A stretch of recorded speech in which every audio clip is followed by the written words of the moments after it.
A candy-colored clown they call the Sandman tiptoes to my room every night, and just to sprinkle stardust and to whisper, go to sleep, everything is all right.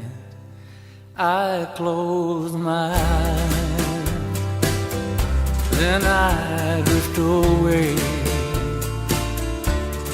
What's up, everybody? Welcome into the Honest Brew podcast. I'm Ben Heisler. No Shane Kale today because he likes to do what real people do, which is work. And here I am, sitting in my wonderful DC estate, but joined by the great Kevin Goldstein from Baseball Prospectus and ESPN.com. You can follow him on Twitter at Kevin_Goldstein, and also listen to the Baseball Prospectus podcast. He is the co-host of Up and In with Jason Parks. You can find that on iTunes. And as Kevin will point out every week, make sure you rate them, and then you'll become a much better human being. Kevin, how are you? I'm doing good. I'm great. I appreciate a couple minutes. It's draft season, so you're the world's busiest human being, and I appreciate you giving us a little bit of time.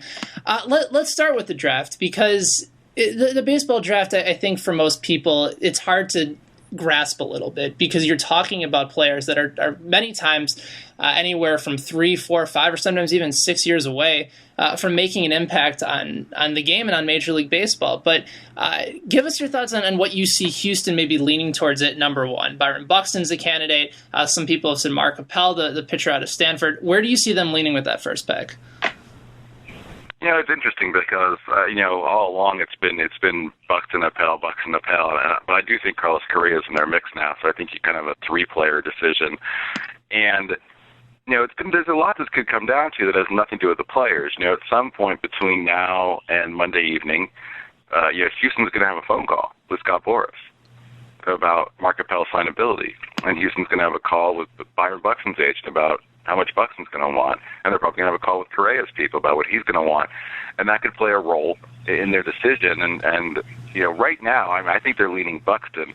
I think a lot of people have thought of Appel just because Lenhau needs to make his mark and find a guy who can help quickly, but I also think Jeff Lenhau has a pretty long leash there, and I think he's a guy who likes upside, and I think Buxton provides that. And right now, if I force me to do a mock, I think they go with Buxton. And I was taking a look at your list, and you mentioned that Correa is a guy that's rising up a lot of draft boards, and he's a big shortstop. He's an athletic kid, and I don't know if he's necessarily, I'm trying to relate of a guy that maybe he compares to. I don't think Javier Baez from last year is necessarily that type of guy. But he's up at the top, and Lucas Giolito is also a guy that, without an injury, maybe he's the projected top pick. Where do you see each of those guys potentially ending up? I think it's hard to see Correa getting out of the top 5, and I think there's a really good chance he doesn't get out of the top 3. He has been moving up and up and up, and he had the reason he's in Houston's mixes was because his private workout with them was the stuff of legend. And so, that's all of a sudden going to change things. And, you talked about Baez. I think, if anything, I think Correa compares more favorably to a guy like Manny Machado. Oh, okay. We're talking about, a big athletic kid who, if he can stay at shortstop, great. If he has to move to third, that's fine because the bat's more than going to play. So it's more of that kind of a situation with him. As for Giolito, do you have a dart to throw? Because he's not only the biggest wild card of this draft, he's one of the biggest wild cards in recent memory, just because of the injury situation and because of these new rules. There was a time in the past where it'd be very easy to pass on Lucas Giolito, and then some team late would take him and give him a ton of money. That's not in the cards anymore. So you can't do that anymore. And so all of a sudden, if you want Giolito, you got to take him early. I'm not sure teams are ready for that risk. And, I read the other day, if Lucas Giolito went with a single-digit pick, I don't think I'd be really surprised. And if Lucas Giolito did not get selected in the first round, I don't think I'd be surprised. When it comes to drafting in general, what's fun about baseball is that a lot of teams, I wouldn't say a lot of teams, I'd say pretty much all teams are going for the best talent available. You don't typically see that in football, the NFL. If a team is, has a shit quarterback, they're going to get a quarterback. In basketball, if they don't have anybody in the front line, they're going to go and pick up a 4 or 5. But in baseball, you're going with the best talent available. But my question is, let's say you're you're Houston, or sort of something like what Seattle did last year. When you pick up a guy that has not necessarily as high of a ceiling, but a projected player that you know is going to get to the big leagues sooner, how often are teams, particularly at the top of the draft, are ever going for need instead of based on the best player available? How often does that happen, and does it happen? Never.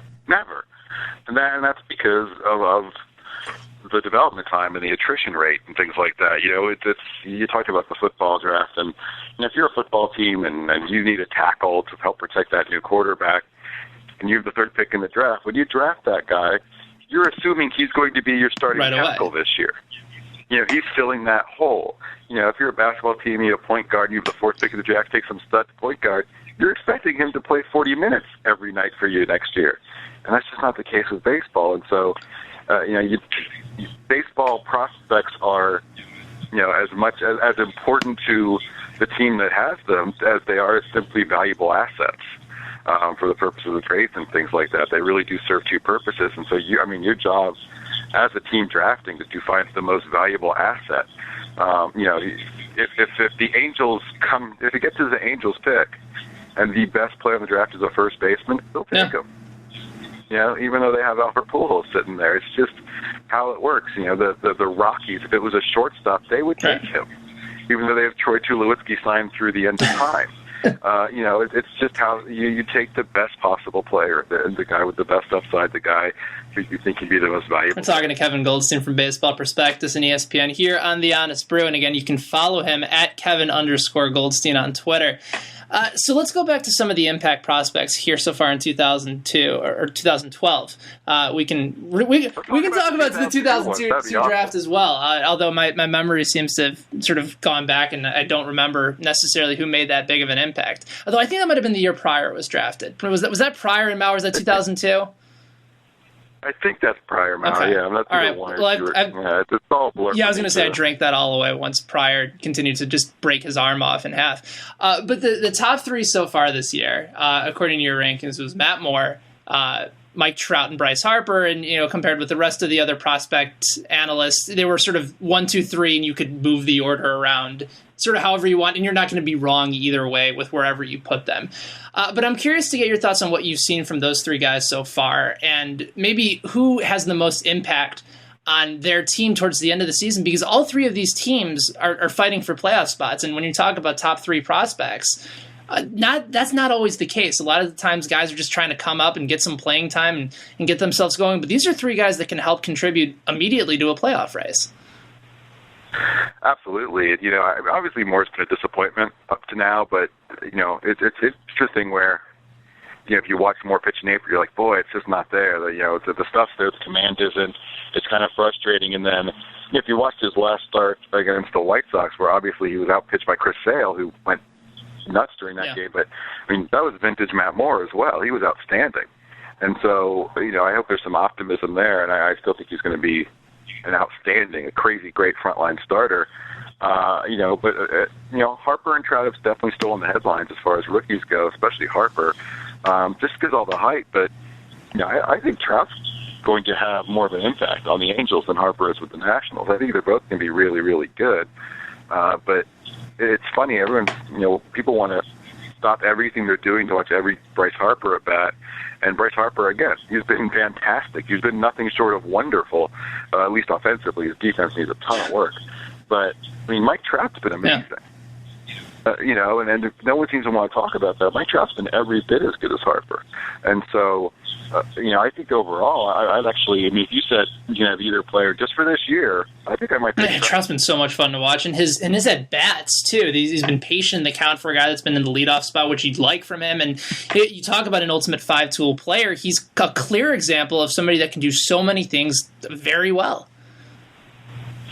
Oh, absolutely. He can hit. There's certainly some power in his bat. He can run. He's a good outfielder.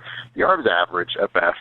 But everything else is there for, real superstardom. And, here's the thing. And, this is something a scout said to me this spring, and it really stuck with me, Ben. It was, you're talking about, what can Bryce Harper be?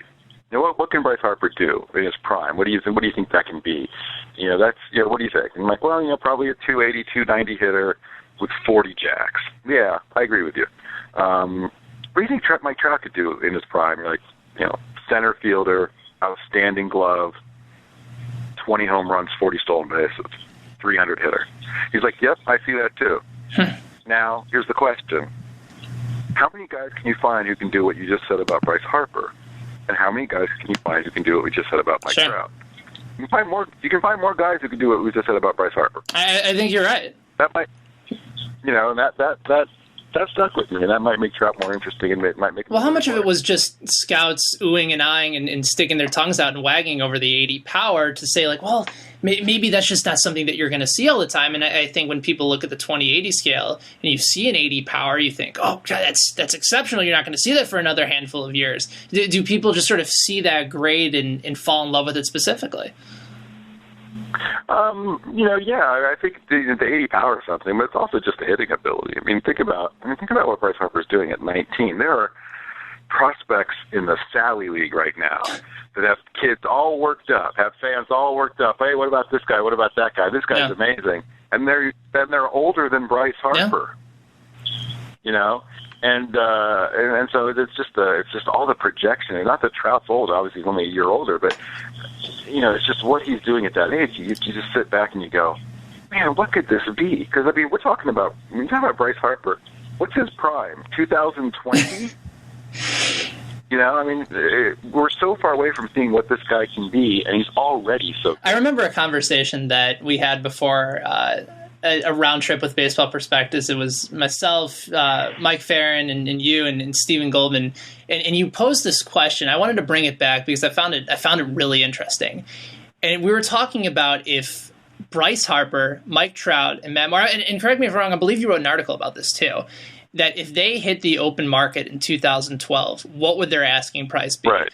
I don't want to say midway through the season whether or not that changes any of that, because we've gotten a sample size of what they can do at the big league level. But where do you see them commanding as far as money and as far as a contract goes right now? It's interesting because the high end of those I called a lot of general managers and assistant general managers, and I said, here's the deal, they're available. What are you bidding? What are you interested? How much you got? And for the most part, they played along by assuming the best. You know what I mean? They played along by saying, well, let's just act like these guys are as good as we think they are, and that's all they're showing. So I don't think it's really changed much, but people were talking about 8-year, $150 million deals for Harper.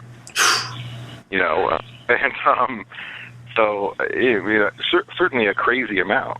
They're fun to watch regardless. Is there anybody, when you put together the top 101 list from this year and you're going through a lot of these candidates, is there anyone that's sort of gone above and beyond your expectations, maybe a mid-level guy that's stepped in and really done a nice job so far, whether it be at the major or minor league level, or anyone that's been near the top or somewhere in the 1 to 30 range that maybe has disappointed you a little bit? Has disappointed or not, or excited? Either one. A guy that's sort of gone above your expectations and below it. The first guy that comes to mind, the first two guys that come to mind are actually both Cardinals. And one's in the big leagues now with Matt Adams, who, I actually put him, and I got some flack for it. I had him, and it was one of those things where I didn't realize I had him there till someone else pointed it out. Just too many guys to keep a hold of. Right, I don't really count this the way other people count it sometimes. But he came at me and said, you realize you have Matt Adams as the number one first base prospect in baseball. And I went, really? And it turns out I did. And then, and honestly, it made me a little nervous. Because I was like, that doesn't even sound right. And then I was, doing, my basic calls in March, just, writing up a scouting notebook, calling the scouts, hey, what are you seeing in Arizona and Florida? What do you think? And I had two different guys go, hey, have you seen this Matt Adams guy? That guy could really hit. I was like, yeah, that's right, man. And obviously, he's doing really well in Memphis. He came up with the Berkman injury, and he's looked really good. And so, he's a guy who, you almost got to take a chance on him because he's such an out-of-nowhere guy, and he's proving it's for real. And the other guy is still in the minors, and that's Oscar Taveras, who, the Cardinals, it's pretty interesting what they did with him. He barely, I don't have to say barely played, but he only played half a year last year. He had a lot of hamstring issues, but during that half a year, he flirted with 400 here in the Midwest for Quad Cities, and held his own at least, maybe even more than that in the Arizona Fall League, and just 19 years old. And the Cardinals took him aside this spring, and they said to him, look, we think your bat's ready for Double-A at 19, but you need to prove it. You need to prove that you're ready for all of the non-bat stuff that involves going to Double-A. You need to work on your defense, you need to work on your base running, and you got to give Taveras credit. He busted his hump defensively and all this non-hitting aspect of the game, and they put him in Double-A at 19, and he's killing it. Just killing it. 19-year-old, he's hitting 320 with power. I think he's arguably one of the better hitting prospects in baseball. And it's fun to see a prospect, even at that young of an age, just take a challenge like that and run with it.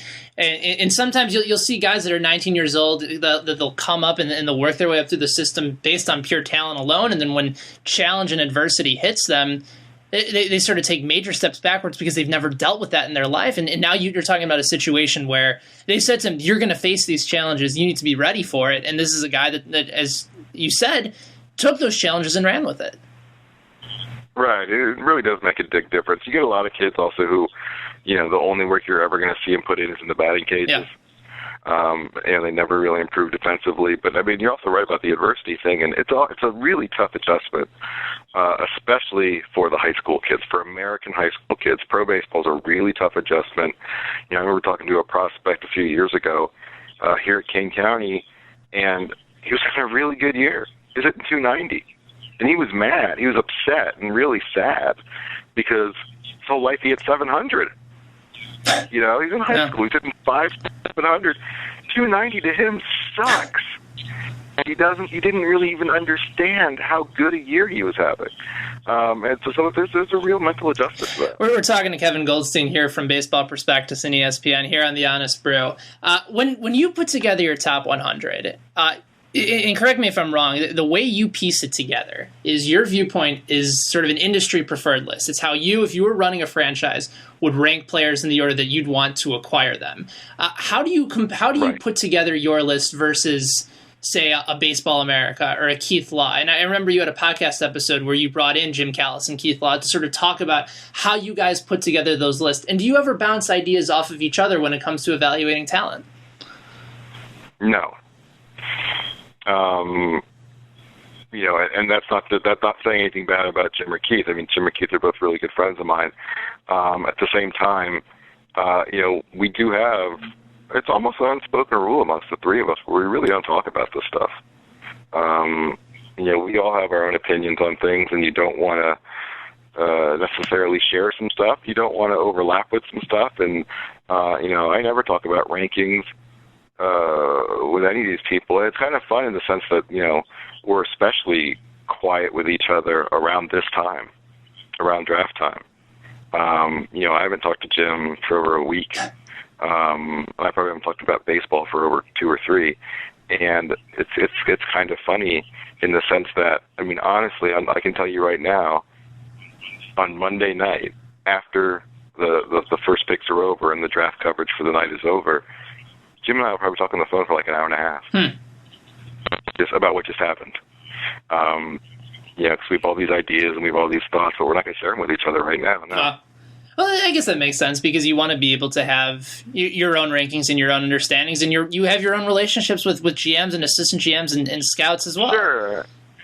And you have your own opinions on things, and you have your own, and sometimes you have your own information. I'm sure it's tough to be, and again, Jim's a really close friend. It's very tough for Jim and I to have a draft call to talk about just the draft that we both love so much, because I'm quite sure he knows some things that I have no idea about. Yeah. And it's kind of it's a crappy position to put him in. You can follow. Oh, I'm sorry. Go ahead, Kevin. But just because he shouldn't know me, though. Right. And I've had some conversations that I wouldn't want to share with him. So, it puts you in this rough situation. So we really actually don't talk. And, but it's almost become kind of an annual tradition of after that first day, we have a call, and it just kind of all just flows out, because we're such, we're good friends, and we're obviously such, people who love the draft.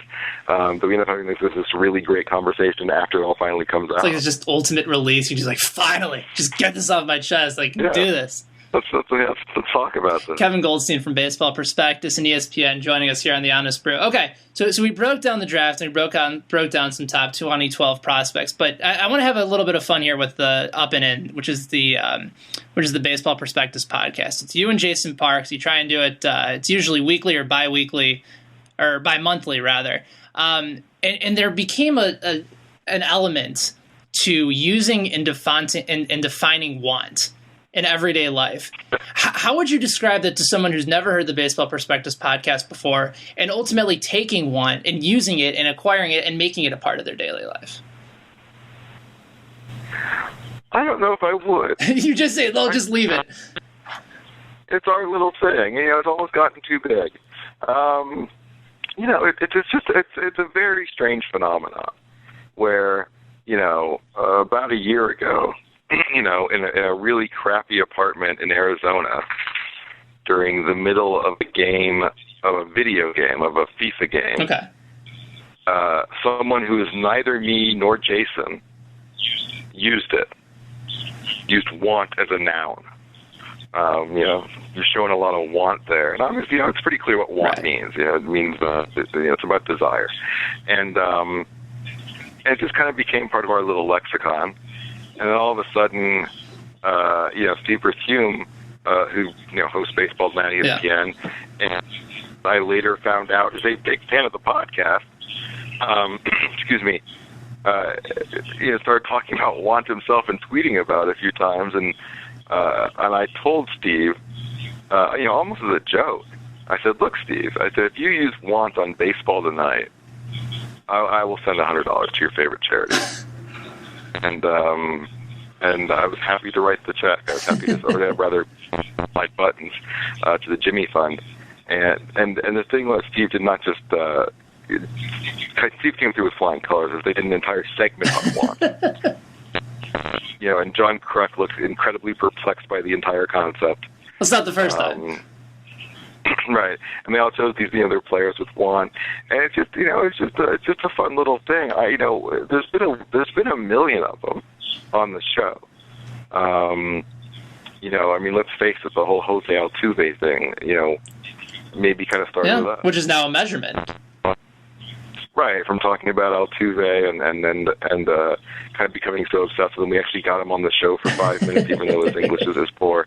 And now we have Altuve as a it's not recognized in America, but it's recognized by the EU as a standard of measurement. And so there's a million little things there. The show's been a lot of fun. It's been a strange journey, and I think Jason and I are both always kind of floored by the audience reaction. We're not Bill Simmons. We're not, getting 8 million people listening to us or anything. But the people who do listen to the show really listen to the show, and they take it very seriously. And I think I'd rather have the cult-like following than anything else. Because it allows sort of this idea to really connect with a certain group of people. If you have sort of a mainstream podcast, you're going to pick up the occasional listener who might listen one time or two times and then just sort of fall back. But that's what makes podcasting fun. That's part of the reason that I still do it, and why. Like a month ago, Shane and I did a beer fantasy draft.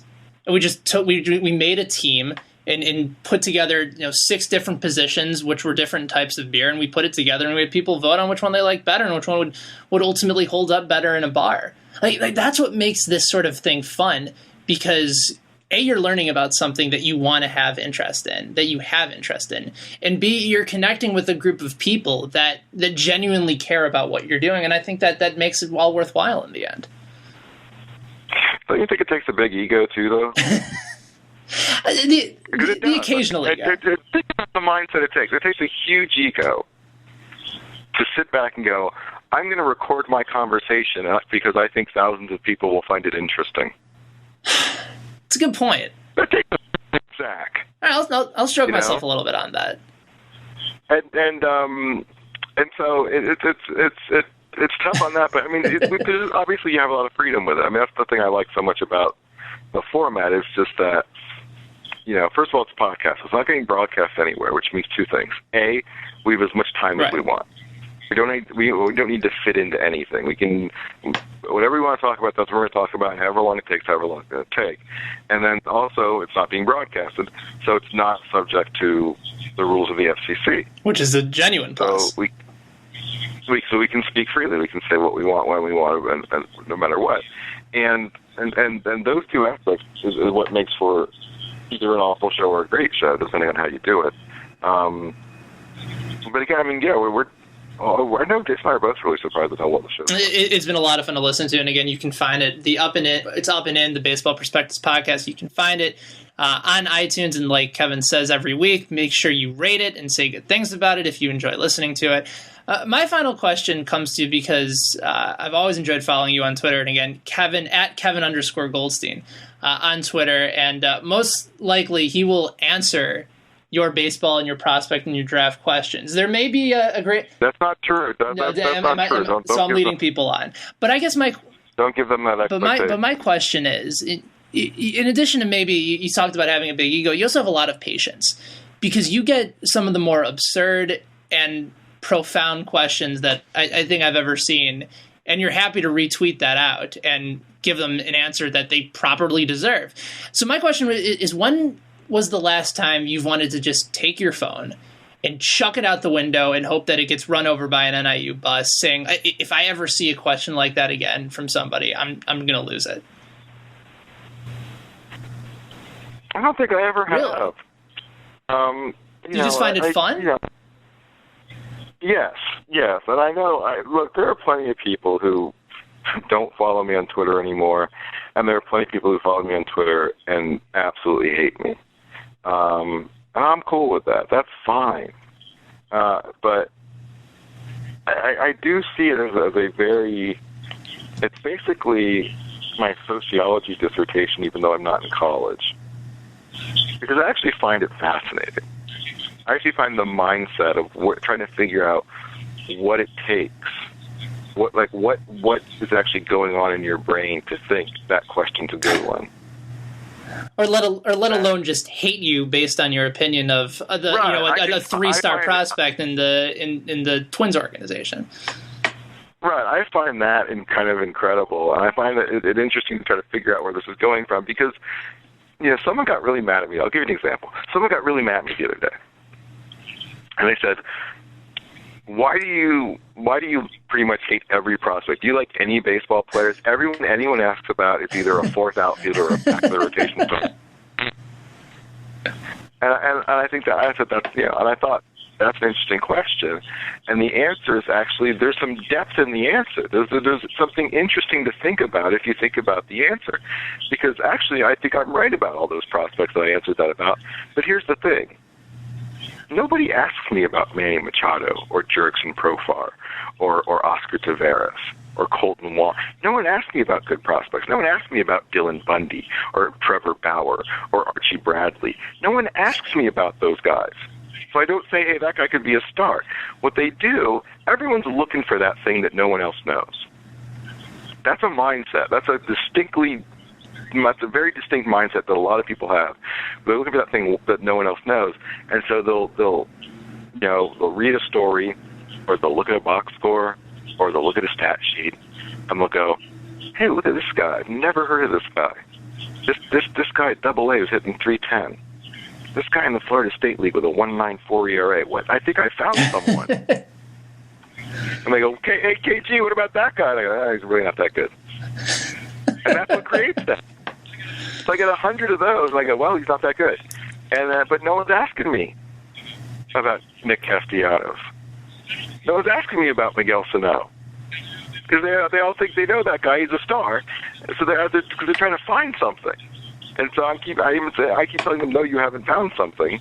And so people think I therefore hate all. I now kind of hope that that's a direct result of this podcast, that someone listens and be like, just give me your thought on Albert Pujols. Do you think he's a decent power hitter? Right. and then just the overwhelming desire for comps, and then the strange team affirmation stuff is always the strange team affirmation stuff is my latest obsession, Ben. Okay. This is my current Twitter obsession. Is this, I call it the strange team affirmation thing, where someone will say to me, very simple question, like who do you like better, Trout or Harper? And I might say something in much briefer than like what we've talked about with Trout and Harper, this afternoon. And then out of nowhere, someone will come up and go, yeah, well, neither of them has been as good as Brett Lawrie. And if you look at this guy's timeline, it's nothing but that. It's nothing but that. Like, somebody like a Florida beat writer tweets, that's an incredible home run from Giancarlo Stanton. And he'll respond to that guy and go, Jose Bautista just hit one. In a game that this guy's not even at or watching. But it happens with every team. You get it all the time. And people ask me, who's the fastest player in baseball? It's Billy Hamilton. And I'm going to pick on Toronto because they've been amazingly bad at it of late. And every time I say somebody goes, what about Anthony Goes? I'm like, no one's saying he's not fast. No one's insulting Anthony Goes. If you don't say if you don't say the guy's the best, you're saying he sucks. It's this remarkable mindset, and every team has these guys. Every single team has these guys, and you say, hey man, Giancarlo Stanton is as much raw power as I've ever seen. What about Bryce Harper? Out comes some Nats fan, and then you look at his timeline, and every time someone said something, boy, Clayton Kershaw has really been very good. What about Gio Gonzalez? They all think their team's being ignored or ripped off somehow. That's my latest. That's insane, and I think probably a lot of that just comes down to a fan's inferiority complex with their own team. It's a complete inferiority complex, and I actually had a guest on the last podcast, Sai Davidi, who's a Blue Jays beat writer, but also a teacher, and we talked about the Blue Jays thing. It's so multifaceted. It is an inferiority complex that has so many angles. There's the inferiority complex of simply being Canadian and feeling like you're America's top hat. That's all you are, and everyone in America ignores you. And then there's also the intrinsic to Canada feeling of the baseball fan that everybody ignores baseball because it's just hockey. It's very strange, and then there's a nationalist thing to it that never occurs here because that's their only team. Everyone in Canada is a Blue Jays fan,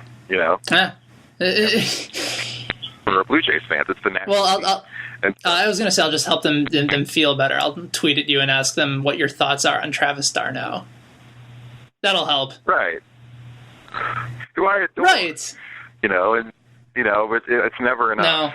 No, what's that Mitch Hedberg line? I think it was, you can't please all the people at the same time, and it just so happens that those people were at my show.